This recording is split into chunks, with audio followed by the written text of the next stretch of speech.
Join the Delano Police Department and 23 ABC as we bring you episode 3 of Breaking the Cycle of Gang Violence. This week, we talked to Stephanie Fierros. She lost her son to gang violence, and this is really a conversation from the parent's perspective, the lessons that parents can take away who may be going through a similar situation.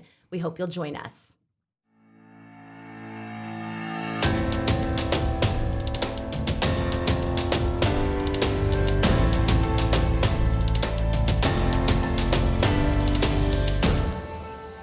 Welcome back to Breaking the Cycle of Gang Violence. This is episode 3. If you haven't checked out our first 2 episodes, definitely do that. Joe is going to start us off today by talking a little bit about our guest today. Today we're going to speak with Stephanie Fierros. Stephanie Fierros is a longtime Delano resident. Unfortunately, her life and her family was struck with tragedy on August 19, 2018, when her son, Michael Duarte, 25 years old, was shot multiple times in front of his residence. Unfortunately, Michael Duarte succumbed from his injuries at the Delano Regional Medical Center, and today we're going to discuss that with her.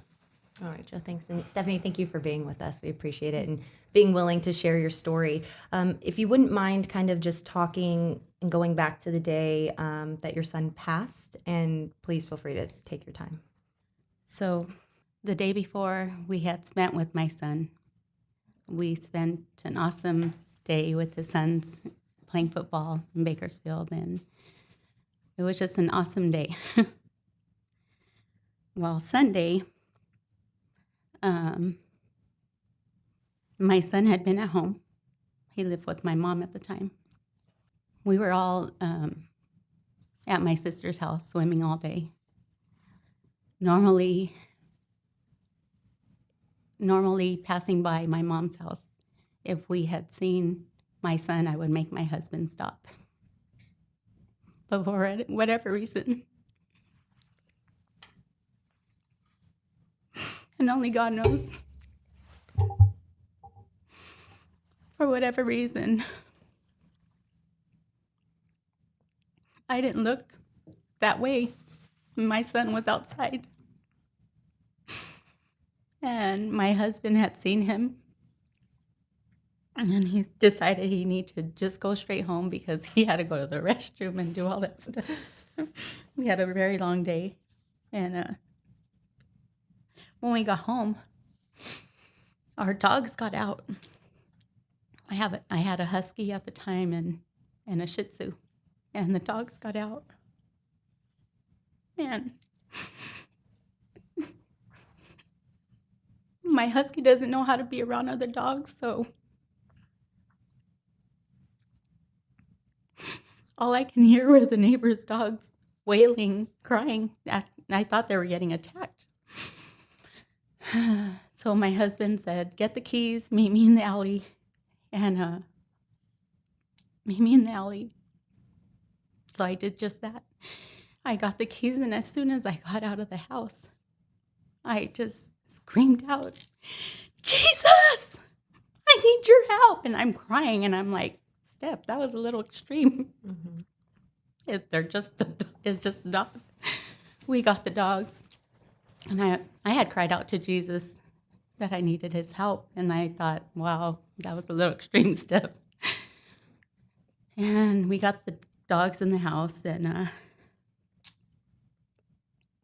my husband was on the phone, and he goes, "Baby," he goes, "you can go inside the house."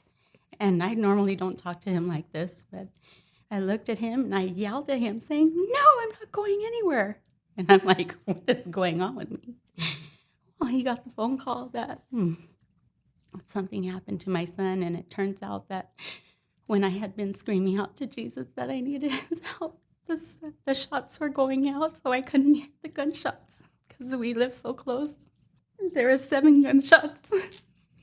And immediately we went to the hospital here in Delano. And we couldn't identify him. And it was already in the paper that Michael Duarte had been, a gang member, had been shot. And we weren't told yet. And after a few hours waiting there, it must have been 6, 7, 8 hours, I don't know. Delano PD wanted me to leave the scene and come and get questioned. And there was no way I was leaving the hospital. So here we are. I didn't get to see his body till about 2 weeks later, the day of. But we got to see his body finally and identify him. And is that because it was part of a crime that they Yes. had to keep it? Yeah. Yeah. Okay. Yeah. So for those who don't know, and Corporal, correct me if I'm wrong, it's because of evidentiary purposes that you guys have to do a process.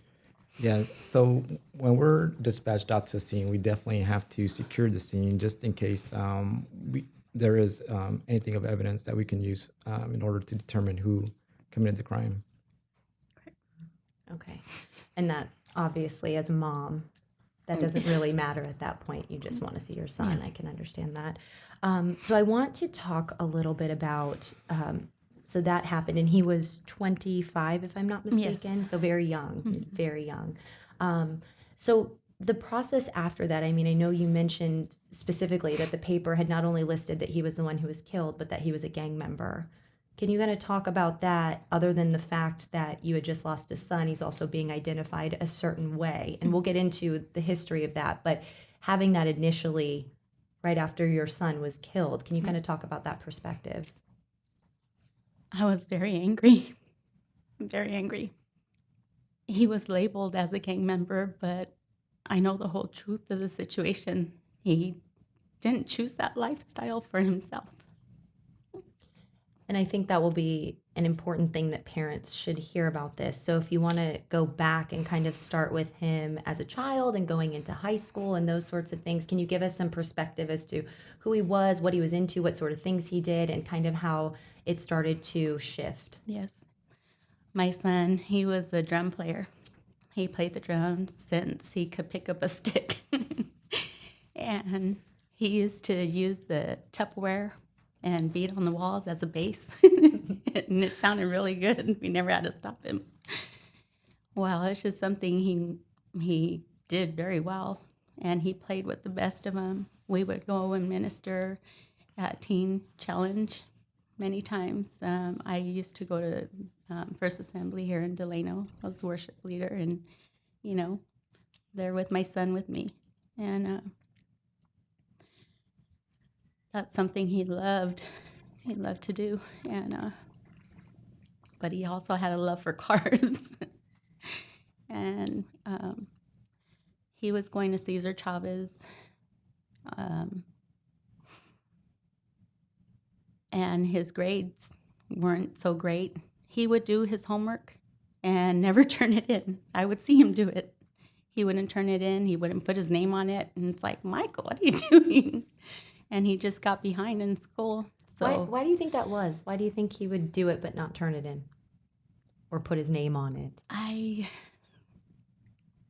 I still wonder. I have no idea. Mm-hmm. I don't know. He was a smart kid, but I don't know. Mm-hmm. I really don't know. Okay. He did get behind in his school credits. So the decision to send him to Valley Continuation School was presented to us. And they said, he'll get his credits back and, he can graduate, come back with his class. Well, that never happened because he went to Valley and he learned a love for cars, and he started learning how to steal cars and run from the police. And so when he was about 15 or 16, my ex-husband and we decided to take a plea for him that he was going to be labeled as a gang member. They said, oh, no, it would come off of his record. He was still a minor. It would come off his record. How old was he at this time? 15, I believe. I believe he was 15.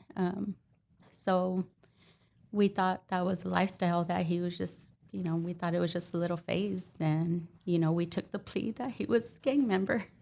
And that guilt sits with me. When he was 16, he was having his first child. My son loved fast things. He played the drums fast. He just, he loved roller coasters. He loved the thrill. So he initially was taking a plea. That was for stealing cars? Yes. Okay. Yes. And you believe that stemmed from the people he was exposed to at the continuation Yes. school? Okay. Yes, most definitely. Was there any signs of that prior to when his grades were slipping? Was there any new friends or things like that that had started to make you wonder if there was something else going on Oh, yeah. prior to continuation? Can you talk a little bit about that? Because I think that would be important for parents to identify potentially early on. He went through that sagging his pants deal, and he liked the graffiti, the art of it. But I did notice that, just other people that I have never seen, started showing up. And then dealing with having a baby at an early age. I mean, he wasn't a bad kid. He wasn't a bad kid. So after continuation school, or during continuation school is what I should say, how did things start to change? Did they accelerate? Was there more trouble? What sort of things for parents, like what's tangible that they can see or recognize? What did you see and recognize maybe now in hindsight? We did our very best as parents, raising them up in the ways of the Lord and correcting them. But at the same time, too, it kind of pushed him away. And, your kids get scared.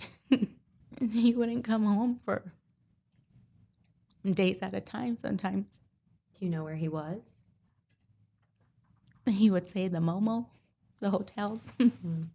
And so when you're in that sort of situation, what goes through your mind? What did you do, and what do you think other parents could do if they're dealing with something similar right now?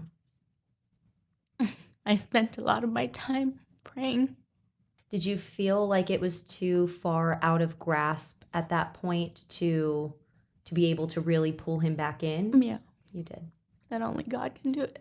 Okay.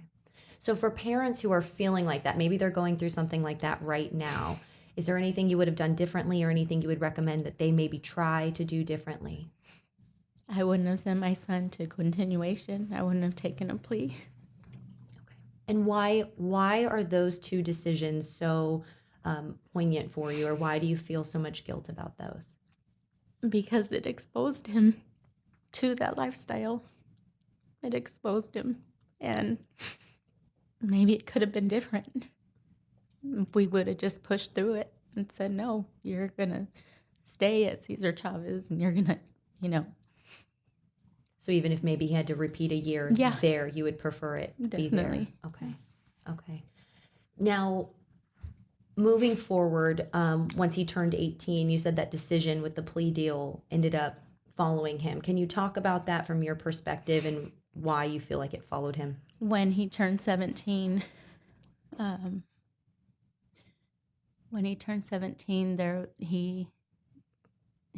they were chasing him, I think, from Bakersfield. I heard the police, the vehicles, the sirens, like every law enforcement that you can hear from Bakersfield. They were all chasing this vehicle. I live by the cemetery here in Delano, and that's kind of where I heard the helicopter. And the helicopter started going towards County Line in Browning. And I thought, well, maybe it isn't my son. And then the helicopter started coming back towards back into Delano area. And I thought, no, it's my son. And sure enough, he was apprehended. And I thank God that there was a lot of people out there, because the cops could have did some damage. They had K9, they had it all. And they called me right away and said, Stephanie Duarte at the time, is your son Michael Duarte? We have him in custody. And I said, yeah, that's him. And I'm just thankful that there was a lot of people out there. I kind of feel like that saved him. Mm-hmm. And he turned 18 immediately after, and the gang member label stayed with him. And when you say it stayed with him, did it stay with him on documentation, or did it stay with him, for lack of a better word, on the streets to other gang members that he was affiliated? Documentation. On documentation. Okay. So then if he got in trouble again, it was automatically connected. Yeah, Okay. definitely. And did he get in trouble after he was 18? Yeah, well, he did 4 years. Okay. And actually, he was at Wasco for a little bit, and then he got transferred to Arizona. And he spent the rest of his time in Arizona, and which was a very good thing for him, because I don't think there was all that politics with the whole gang lifestyle. But he got his GED. I got to see him graduate, and he was doing really good for himself. Going through training and, getting courses, doing all these, things to help better him. And he was excited. He was excited and really looking forward to coming home. But it was a long 4 years. Yeah. And so he starts to make changes within the system, Yeah. right? And then I assume he gets out, and that's when he comes home? Yes. And then how long was it after that? There was an incident. My son, he protected everything that he loved. And unfortunately, there was an incident with my daughter. Things are good now in her relationship, but at the time, they weren't so good. And my son had said, "Hey, Mom," not at that time, but he told me after the fact. There was an incident that occurred where the boyfriend of my daughter was belligerent. And there was a lot of violence going on.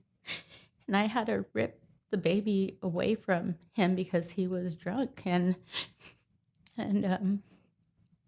I guess the homies, the so-called homies that my son knew of, they were passing by. They were ready to take him out. And meaning they were ready to do some damage to the boyfriend. And Michael took it in his hands and said no. He knew that if it was them that did it, that he wouldn't have been here still, So he had a gun. And he knew he wasn't going to use it, but it was either him or his friends that were going to do it. And somehow or another, the gun, got into the boyfriend's hands, and then the mom of the boyfriend. I mean, it was just bad. And he ended up having to do some more time because of that. Okay. And so how old is he at that point? I believe 23, Okay. 22, 23. Okay. So he goes back to do more time. And then how long was he in that time? He was going to do 5 years, I believe, but he only did 2.5, I think. Okay. I think it was 2.5 because of the Prop 57. He was out, for non-violent, I think. Yes. Okay. So he ended up getting out early. Okay. And so then he came home, and what was it like after that? He came home. It was actually 6 months before his death. I really want to talk, though, about, because I want people to have tangible things that they can take away, things that you saw, things that you did or didn't do that worked or didn't work. What do you think parents need to be aware of? Parents of children and teenagers, and parents of adults' children. I think talking to your children helps. I mean, yes, there's correction and there's a rod and everything else, but love, it covers a multitude of sins. And just, I know in the last days that I spent with him, just loving on him was the best thing that I could have ever done, and continue to pray for him every day. we talked about everything, you know. I didn't know we didn't always see eye to eye, but I mean, that's my son. And we were always very truthful. If he felt a certain way, he was very truthful right back. But, you know, having that communication with your kids is very vital. Do you think you did enough of that when he was younger, or do you think you could have done more and that could have changed things? I think I could have done more. I think I could have done more in his younger years. Mm-hmm. I think I could have did things a little different. What specifically, if another parent is listening to this? Our kids, they're always going through things. I mean, kids getting bullied left and right, and the parents not knowing anything about it. But, I mean, I was always a friend to my kids. Not first, but I had that relationship with my kids. But I think I could have done it. Do you think that was more detrimental at all? Yes. You do? Yeah. Okay. So you think you could have taken more of, I don't know if disciplinarian is the right word, but more of a parent rather than a friend? Do you think that would have been more beneficial? Yeah. Okay. Yeah. Okay. This is what I want parents to know. This is what we want them to take away from this. Why do you think that was difficult for you to do? I love their life right along with mine. I mean, I didn't think things were that bad. I mean, I always wanted them to be open with me because I know me as a child, I didn't have that. Mm-hmm. I have great parents, right, but I never had that open lines of communication that I did with mine. So I always kept things in. Stephanie, real quick, were you aware of gangs, like before, like growing up or anything like that? I don't know.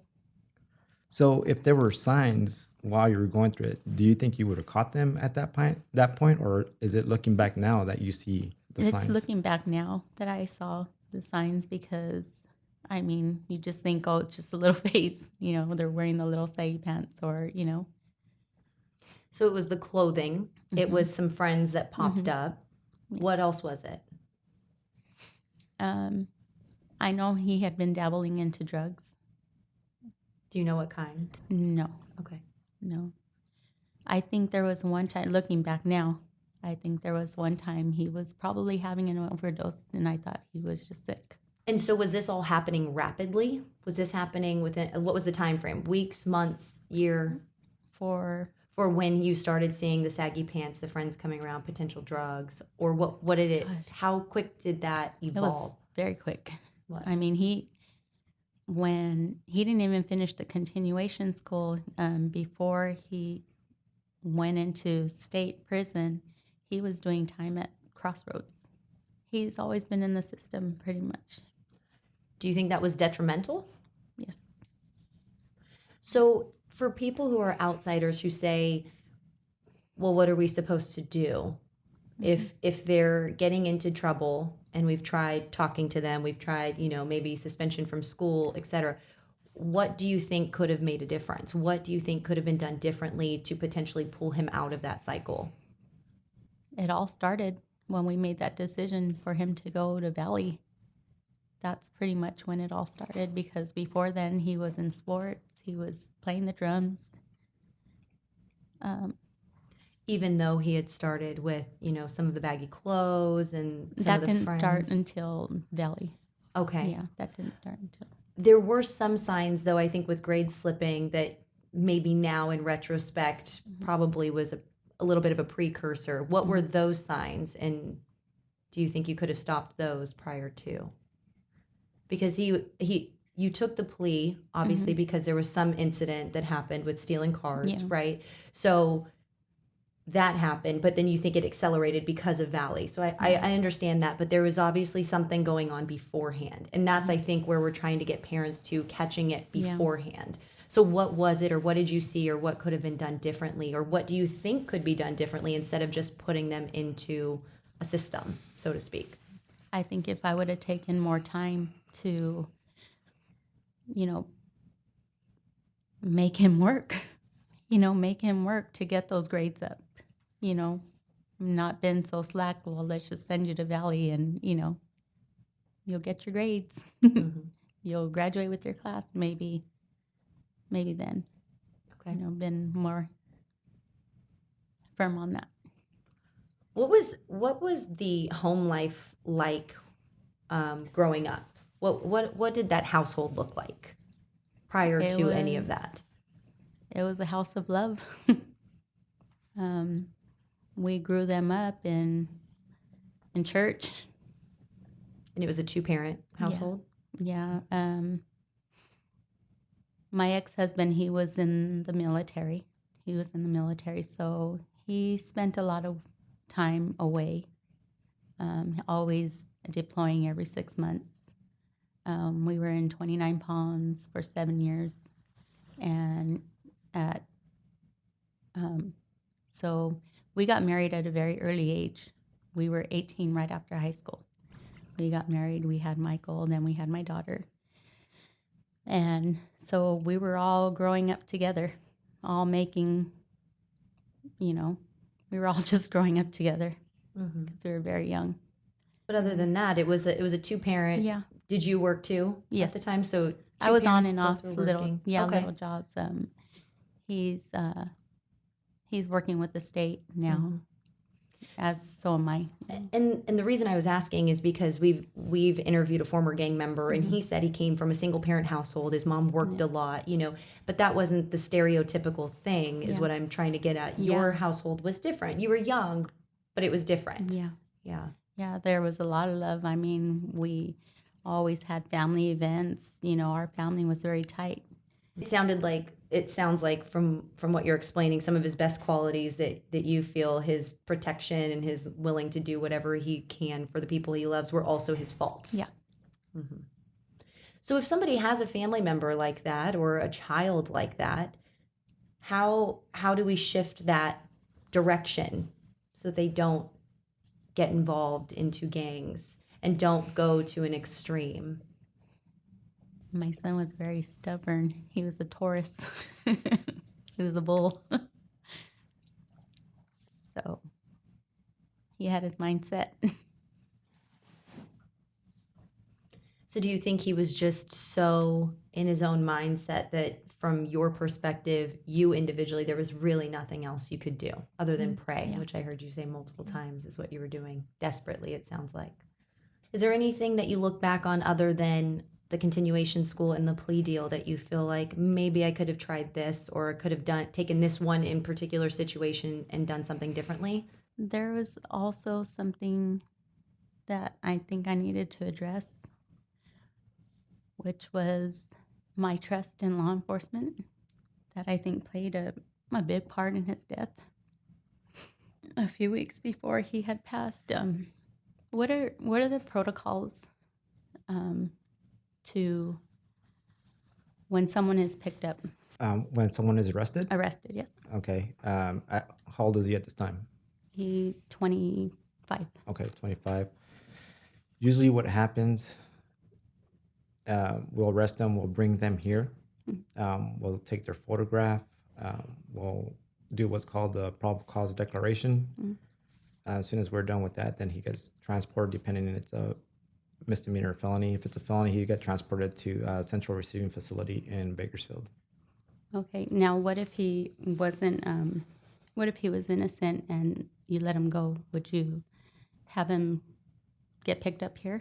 If he was, if we don't have enough to charge him, yeah. It depends. Usually we'll have somebody pick them up here, or we'll transport them back to where we picked them up from. Okay. Just a couple weeks before he passed, there was a shooting down the street from my mom's house. And Michael was home that day. He was with my mom and dad and my daughter. Well, I guess there was a shooting down the street, and he got upset about that. So he got a phone call from one of his friends and one of his homies. And this guy tells him, meet me outside. So he goes in the car with him. And not even a block or two later, they were getting picked up. I think this person was involved in it. And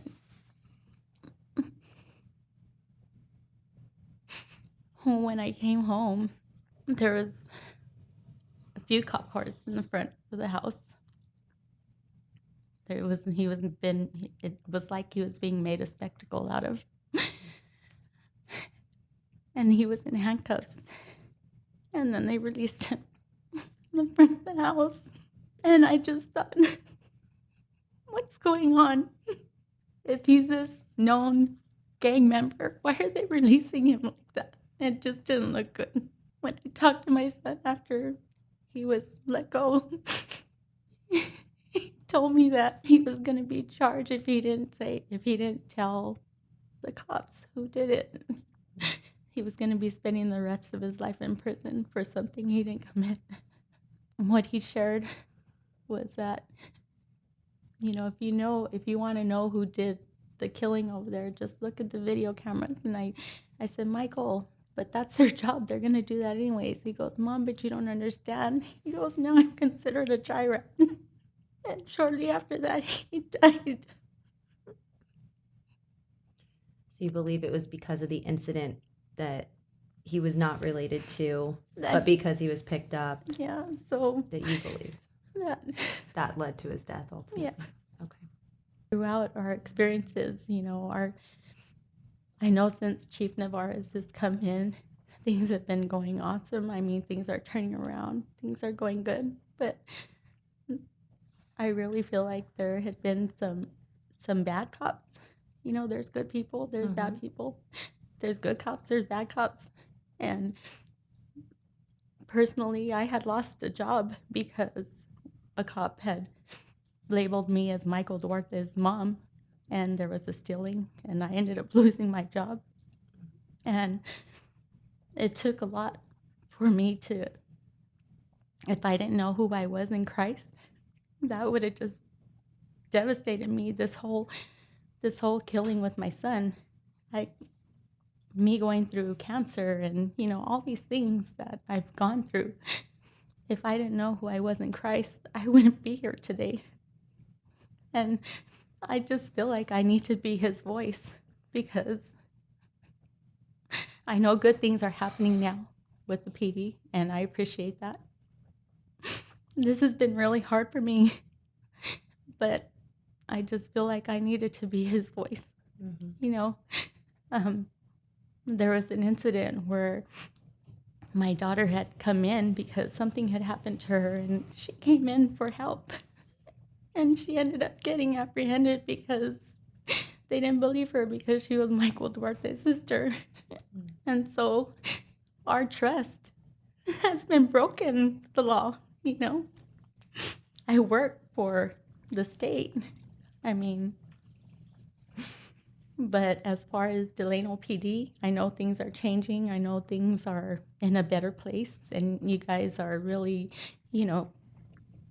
doing what you need to do, taking out some weeds, But I think I can speak for a lot of people here in Delano. They don't trust the cops, from my experience. Going back to that, do you feel like a lack of distrust with the local police department, no matter really where it is, that adds to a cycle of gang violence? Yeah. You do? I do. Okay. So you think there needs to be better trust between the police department and the community they serve? Yes, definitely. Okay. So is there any other questions I didn't address that you have before I kind of circle back? No, just real quick, like what type of things do you feel will build trust between the community? Oh, was that one of your questions? No, please, yeah. That can build trust between police and the community. I don't know, but you guys are on the right path, whatever you're doing now. Well, I do know you guys have been hosting like town halls, coffee with the cops. You guys have been trying to be, from what we've seen, at least from a news perspective, they've been more proactive getting out in the community and being visible other than just times where they're showing up for calls for service. Yeah. I think transparency has been huge for us, is just being open as far as what we're doing. Because I know in the past we've been like, oh, we're not going to talk about it, or we're not saying anything about that, or we're not going to talk about that case right now. But I feel that if we are telling people what's going on, what's happening, regardless of how hard it is, I think that builds the trust. Yeah. Yeah. Okay. So I kind of want to wrap up with, again, taking it back to the very baseline of how do we end this cycle of gang violence. Clearly, we see how affected you are and your life has been by, multiple things that have happened. I know for you, the guilt you carry comes from a couple decisions that were made when he was younger. So how or what advice do you want to give to other parents about the choices they make with how they handle their children if they are going into maybe a little bit of a slippery slope? Don't be so quick to judge it, and just have that love and open communication with them, to not push them away. I have a question that may be somewhat painful. Do you feel like you failed your son? I did for a minute, but I couldn't. Before he had passed, like I said, we grew up in church, and my husband had to remind me of this because I was feeling a little down about it. And I don't know what your beliefs are or anything, but throughout my life, I knew that I cried out to God, and I knew that I was saved, and I knew I accepted Christ into my heart and received him as my personal Lord and Savior.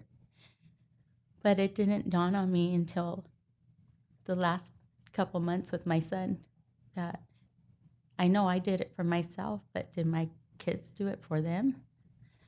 So I know ultimately that they were and are my first, they're my reason, they're, my everything. And there was one night where my son was picked up, and he kept calling me from Lerdo. And normally you only get one phone call, right? But for whatever reason, he kept calling me back. And anytime we hung up, I would just pray. And I just told him, son, it's time. It doesn't matter what I think. It doesn't matter what your girlfriend thinks.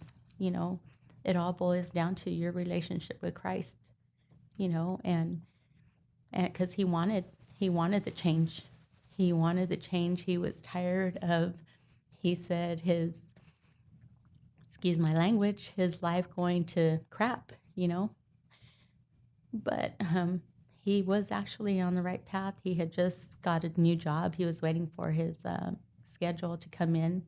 He was all excited, the night before he passed, because that Monday he was going to get his schedule, and he was all excited because he was going to have benefits for his boys, and something was finally looking up for him. And but unfortunately things happened, and but that night in Lerdo, he did want to change his lifestyle, and I said, okay, say this prayer with me, repeat after me. And he did, and he accepted Christ as his personal Lord and Savior. So I know he's in a better place. And he's not having to run and be in prison anymore. So he's free. So did I fail my son? No. Thank you very much for sharing. I appreciate it. That'll conclude episode 3. Again, the case of Michael Duarte remains open. There are no suspect information at this time. However, if you do have any information, please call the tip line at 661-721-3369. You can remain anonymous. All right, thank you.